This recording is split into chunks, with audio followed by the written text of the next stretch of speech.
নমস্কার। আজ একটি মেসেজ আমি সবার কাছে শেয়ার করছি।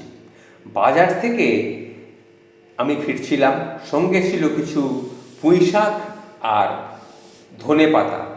এই দুটো কিনে নিয়ে আমি ফিরে আসছিলাম বাজার থেকে।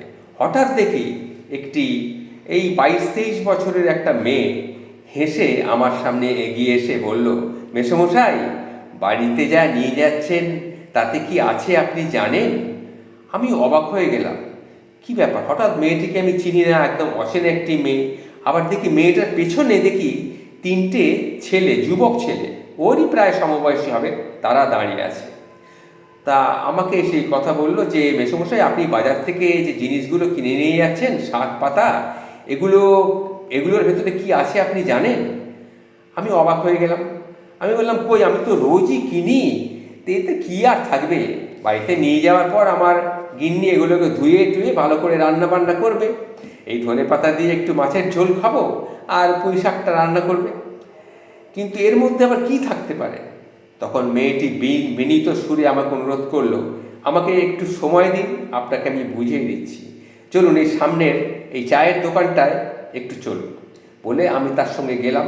সেখানে গিয়ে সে একটা টেবিলের উপরে একটা বোতল বের করলো। বোতলের মধ্যে একটু তরল তৈলাক্ত কিছু পদার্থ ছিল। সেটা বের করে সে একটা তুলোর মধ্যে নিল। নিয়ে সেই তুলোটার মধ্যে নিয়ে সে পুঁই শাকের পাতার উপরে একটু ঘষল, ধনে পাতার উপরেও ঘষল। আমি অবাক হয়ে দেখলাম সেই তুলোটা সবুজ হয়ে গেল। তুলোর গায়ে লেগে থাকা সবুজ একটা আভা ফুটে উঠল তুলোর গায়ে। তখন সেই মেয়েটি বলল, এগুলো কি জানেন? এগুলো হচ্ছে ম্যালাকাইট গ্রিন, যা নিয়মিত শরীরে ঢুকলে শরীরের মধ্যে অনেক রকম জটিল রোগ হতে পারে। শুনে আমার সঙ্গে যারা ছিল, বাজার থেকে ফিরছিল, তারাও অনেকে দাঁড়িয়ে পড়ল। তখন আমি বললাম, তাহলে এগুলো খারাপ জিনিস, আমি তাহলে বাজারে ফেরত দিয়ে আসি, যার থেকে কিনেছিলাম। তখন মেয়েটি বলল, না না, ফেরত দিতে হবে না, বাড়িতে নিয়ে গিয়ে ঘন্টা 2-2.5 জলে চুবিয়ে রাখবেন, রেখে তারপরে ব্যবহার করবেন। আর যদি বাড়িতে কিছু বাদাম তেল বা সয়াবিনের তেলের মতো কিছু থাকে, তাহলে এই ভেজিটেবলগুলো কাটার পর এগুলোর উপরে মাখিয়ে রাখবেন, তাহলেই হবে। আজ রবিবার দুপুরবেলা এরকম অবস্থা। এখন দুপুর ঠিক না, বাজার চলছে, এখন 10টা 10:30 বাজে। তা এই রকম অবস্থা।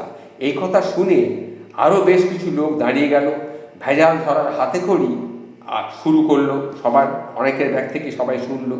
এবং এই যে মহিলাটি তখন আমাকে বলল, আমরা এই 4জনকে দেখছেন, আপনারা হচ্ছেন বিজ্ঞান কর্মী, পশ্চিমবঙ্গ বিজ্ঞান মঞ্চ থেকে আমরা এসেছি। আমরা আপনাদেরকে দেখাতে যে মানুষ কিভাবে দৈনন্দিন জীবনে যে সমস্ত খাবার মানুষ খাচ্ছে, তার মধ্যে কিভাবে ভেজাল আমাদের শরীরে ঢুকছে। এই ভেজালগুলো খুঁটিনাটি খুব সহজেই ধরা যায়। যেমন দুধে মেশানো হয় যদি খারাপ জিনিস, দুধে মেশানো হয় 4 ধরনের জিনিস। কি কি? না, ঘন করার জন্য ময়দা, আটা, অ্যারারুট, আর কয়েক ফেটা বেটাডিন ফেলে দিলেই দেখবেন দুধটা নীলচে হয়ে যাবে, বোঝা যাবে যে এতে আটা, ময়দা বা অ্যারারুট মেশানো আছে। দুধে ডিটারজেন্ট মেশানো আছে কি না বুঝবেন কী করে? না, 1 চামচ হলুদ যদি দুধের মধ্যে ফেলে দেন, দেখা যাবে দুধটা লাল হয়ে যাচ্ছে, তাহলে বুঝবেন যে দুধের মধ্যে ডিটারজেন্ট মেশানো আছে।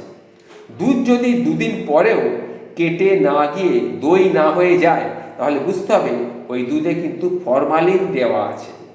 ঘিয়েও মেশানো হয় অনেক রকমের ভেজাল, আটা, ময়দা, চর্বি।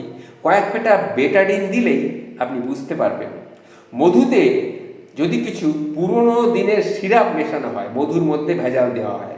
1 চামচ মধু নিয়ে তাতে একটা দেশলাই কাঠি জ্বালিয়ে দিন, দেখবেন যদি ভেজাল হয় মধুটা, তাহলে মধুটা পুড়ে যাবে। এছাড়া চানাচুর, লাড্ডু, কচু ভাজা, ঘুগনি, বিরিয়ানি, এইরকম মুখরোচক খাবারগুলোতে মেশানো হয় মেটালিক ইয়েলো, যে রং নিয়মিত শরীরের মধ্যে ঢুকলে মানুষের শরীরে ক্যান্সার আক্রান্ত হতে পারে, মানুষের শরীর বিকলাঙ্গ হয়ে যেতে পারে। তবে তা ধরাও কিন্তু সম্ভব। বাথরুমের পরিষ্কার করার জন্য কয়েক ফোঁটা মিউরিয়াটিক অ্যাসিড যদি আপনি সেইটা এর মধ্যে ফেলে দেন, তাহলেই দেখবেন এটা কালচে হয়ে আসছে।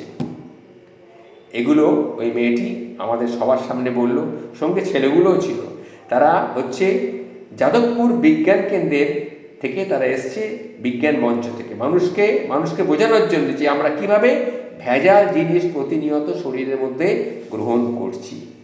এটা দেখার পর আমি ভাবলাম সত্যি তাই তো।